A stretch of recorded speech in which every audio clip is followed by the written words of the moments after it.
Hey guys, welcome to my 3,500 mile review of my G80 M3 Competition. It's hard to believe I haven't had this car 6 weeks yet, although I've managed to squeeze in a track day at Goodwood with Michelin, and I'm halfway around a petrolhead tours in Spain. In fact, that's where I am right now, in the middle of Spain. Hence this beautiful weather and these incredible roads. Full video on the petrolhead tours coming very, very soon. It's worth the wait as well. Fantastic time away, fantastic weather, fantastic people, and most importantly, fantastic, completely deserted roads.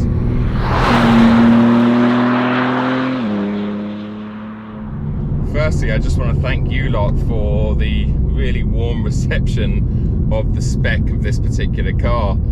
As you know, I kind of ordered it blind, not seeing a Portimao Blue M3 or M4 for that matter, and to me it couldn't have turned out better. And reading through a lot of the comments on the video that's done around 200,000 views now, it seems that a lot of you guys and girls agree. So I'm really delighted with that, because obviously this car is a massive part of my channel and you lot are the biggest part of my channel, so the fact that most of you like this car is a bonus.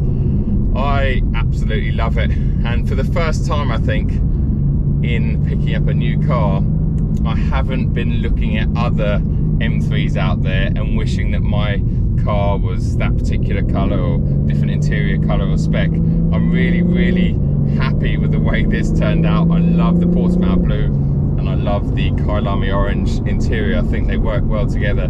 They certainly look good in pictures. Some of you have pointed out that black wheels unfortunately do get lost in photos and on video, and it's very true, but in person the black wheels to me work very well in this car. And I'm really not even a black wheels fanboy. I've always been a silver wheels fanboy, or even gunmetal grey, but there wasn't a massive choice out there, and I'm really happy with the black wheels I went with this car.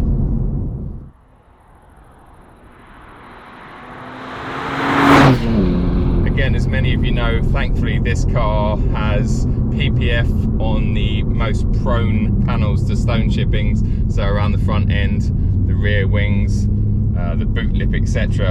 And I'm really glad that it does on a trip like this, because the stone chips you get on a petrolhead tour, well, the windscreen has just been absolutely peppered, and that would have been the same for my bonnet and my bumper, etc. But thankfully Ceramic Pro UK PPF that and did ceramic coat the rest of the car, so it's always nice knowing that the car is protected pretty much as well as it can be for a trip like this. And the fact that I've done that many miles in such a short space of time, a lot of them at a decent pace as well, just means that I haven't completely destroyed the paintwork on my brand new M3 Competition.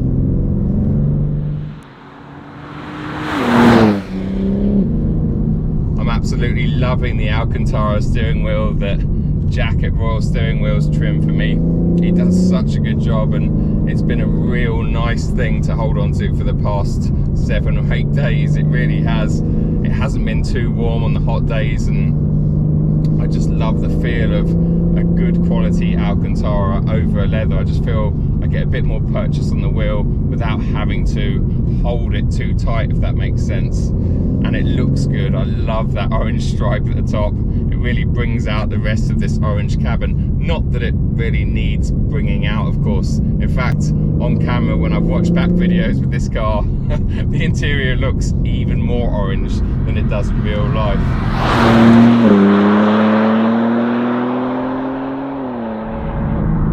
Combination of swapping out the Pirelli P0s with Michelin's Pilot Sport 4S Star Mark tyres, so the homologated tyre for the new M3 and M4, and me taking this car up to matte suspension secrets, has really transformed the car. Not in a massive way, it just feels so much better as you're loading it up through a corner, especially the rear end, and when it does break away, it's more progressive. But the grip levels in this car over the older F80 are just phenomenal. It does help that we've got massive 275 section front tyres and 285 section rears, it just feels like it has grip forever. In fact, a couple of weeks ago, I did take it to the Goodwood motor circuit with Michelin, testing out their brand new Cup 2 Connect tyre. So let's rewind to that, and I'll take you for a couple of laps around Goodwood, and then you can join me back here in the stinking 33-degree Spanish heat.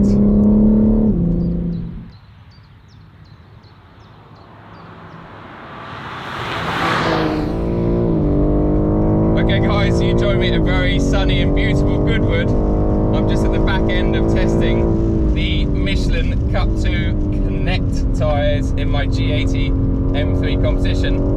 Hopefully you've seen that video. If you haven't, there'll be a link up here somewhere. What a circuit, and what tyres. It's 125 miles an hour through there, 130 on the exit.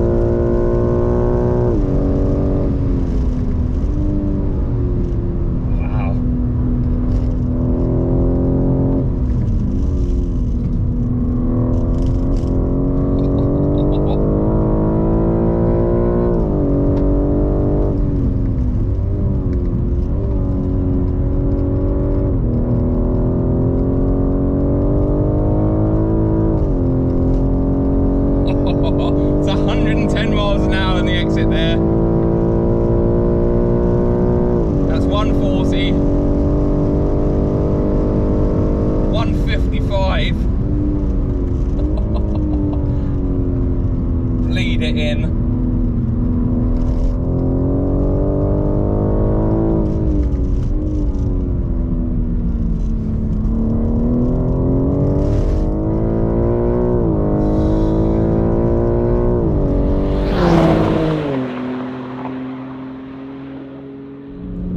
Hopefully you guys enjoyed that. This car is so impressive out on track, especially with those Michelin Cup 2 Connect tyres.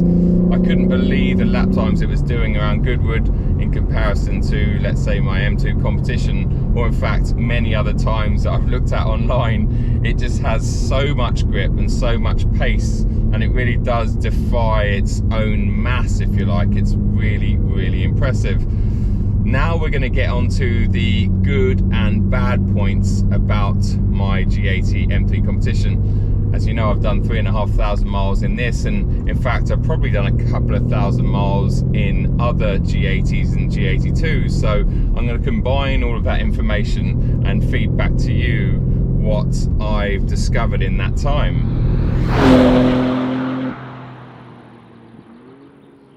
Let's start with the bad points. First one is this gearbox, the ZF 8-speed automatic box. My M140 had it, and in fact the first time I ever tried one was in my original M135i back in 2013. And it's a brilliant gearbox, but the problem with it is it just lacks any kind of character. It does its job, but it's just a little bit bland the way it goes about it.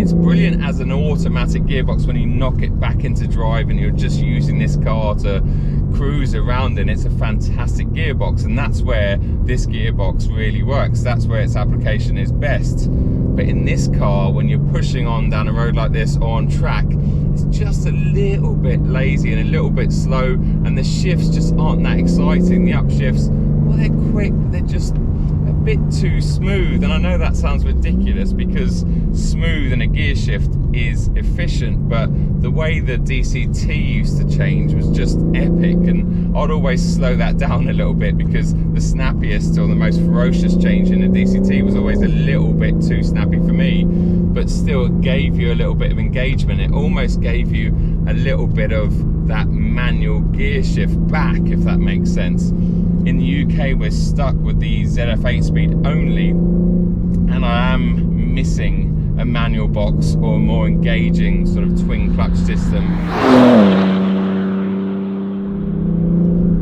The other thing is fake engine sound that's piped around the cabin, and you've been listening to it most of the time throughout this video so far. And although it's not tragic, it does wear on you on a long day's road trip like we've been doing out here, it just doesn't sound like it wants to rev. And I'm sure it's not the engine, it's the actual sound trap that goes around the cabin. It feels like it wants to change up at 4,500 RPM, but yet you can actually go a lot further. But when you do go further,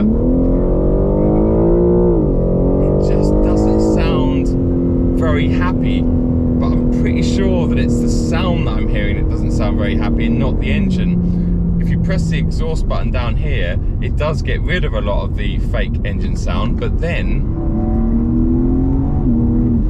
there's not really much sound at all. So it's neither here nor there. And I've kind of been switching between the two on this journey. Hopefully I'm going to get myself an exhaust soon that should solve some of that issue, and then I can leave this button turned off, or maybe code the sound out and just enjoy some of the external sound, because actually on the outside it doesn't sound too bad at all.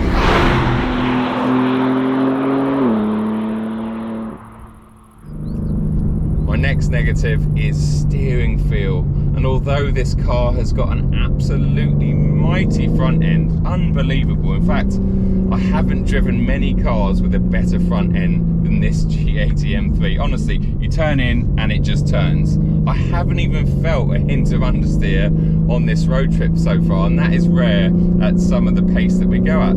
So it's an incredible front end, but I just don't have any communication with it. Every corner I push and push, and it's like, okay, well, I've got more grip, but I can't feel anything communicating to me. I can feel a lot through the seat of my pants because these seats are fantastic, and I can feel the back of the car moving around, etc. So the car's talking to my arse, but it's not really talking to my hands much. And just the electronic steering in this car is just not great. I jumped back in my M2 recently, and jumping back in that reminds me that the steering in that car, although it's not brilliant, it's so much better than the system in this car.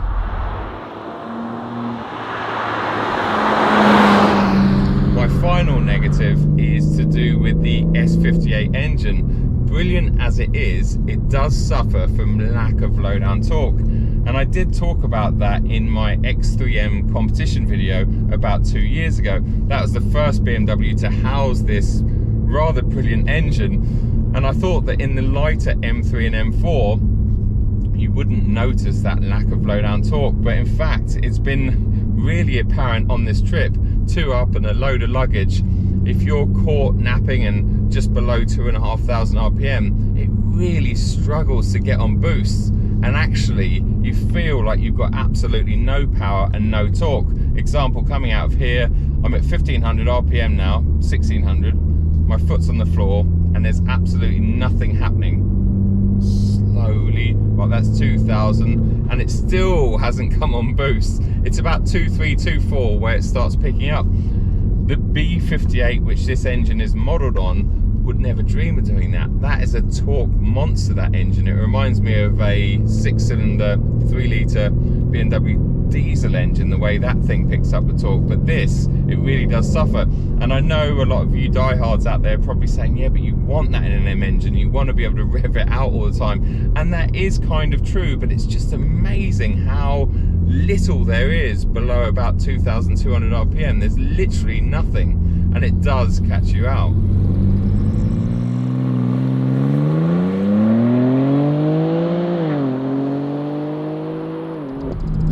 Let's talk about the good points. Well, the first one for me is the driving position, and I've banged on about that a lot since these cars were released. And in fact, when I first sat in one in that studio, I couldn't believe how low and comfortable I was, and it's just been amazing on this journey. This is now what I'm used to, and when I get in any other car, it's completely ruined, because basically no other manufacturer offers such a low slung, comfortable and accurate driving position. Anyone on this tour that sat in this car and played around with the seat has found a perfect driving position. BMWs have always had very good driving positions, but this, with these seats, well, it's just epic, and it really does help when you're out on track and when you're pushing on a road like this.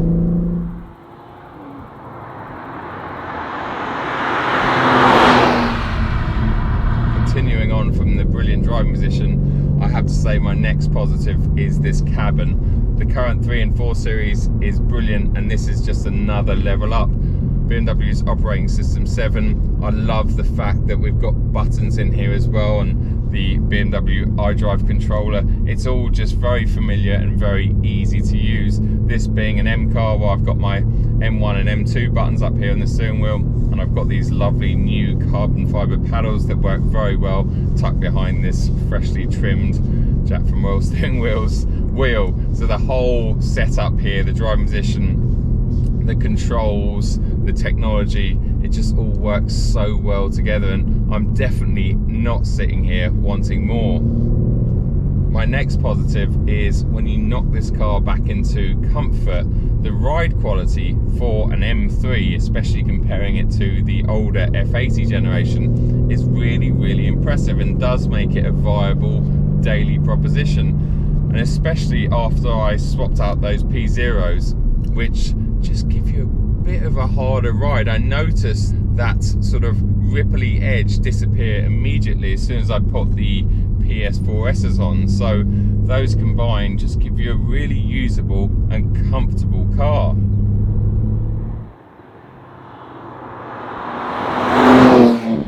My next positive is this car's ability.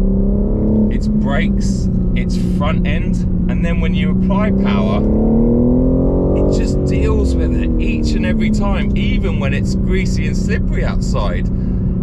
It's just incredible. And I remember feeling that on my first ever test drive at the BMW UK press drive. And it does make me wonder why we're going to need the X-Drive version. That's only going to be faster and more capable in very slippery and cold conditions. And that car's surely going to weigh another 70 or 80 kilos and lose the tiny bit of steering feel that this car's got. So it does make me scratch my head and wonder what the X-Drive version is all about. Yes, it's going to give you a quicker 0 to 60 time, and let's face it, people love talking about that 0 to 60 time, but once the car is rolling above 25-30 miles an hour, I just can't see that it's going to be any better than this rear-wheel drive G80 M3. I hope BMW can prove me wrong, and that's not me being protective or jaded over the fact that I've got a rear-wheel drive version. I just can't believe how much grip this car, this rear-wheel drive car, finds. It really is unbelievable. My final positive is the way this car looks, and I know the front end's very controversial and not everyone loves it or even likes it, but I kind of have done since day one, especially after seeing it in the flesh. And if you're not a big fan of the front end, there's just no denying the back end of this car looks absolutely epic, as the F80 generation did too. But I think everything just works so well. When you open the door and you step in here for the first time and you see these seats and you feel these seats and you look around the cabin, it just all works so well as a package. It's a practical 4-door family car, if you like, but yet it's blisteringly fast around track and absolutely brilliant through roads like this. Yeah, I can't imagine things are going to get any better as we move into hybrid and full EVs, because I just feel like they've had all of their life sucked out of them. Guys, I think that's a wrap. This video's gone on long enough. I've certainly enjoyed making it, going up and down this brilliant piece of tarmac in this amazing weather out in Spain. If you want to see more content on my G80 M3 Competition, head over to my Yes Auto page. There'll be a link in the description below. I actually compare it to BMW's M5 CS that costs almost twice the money. Is it twice the car? So please check that out using the link below. I will see you at the next video very, very soon. Thanks for tuning in, guys.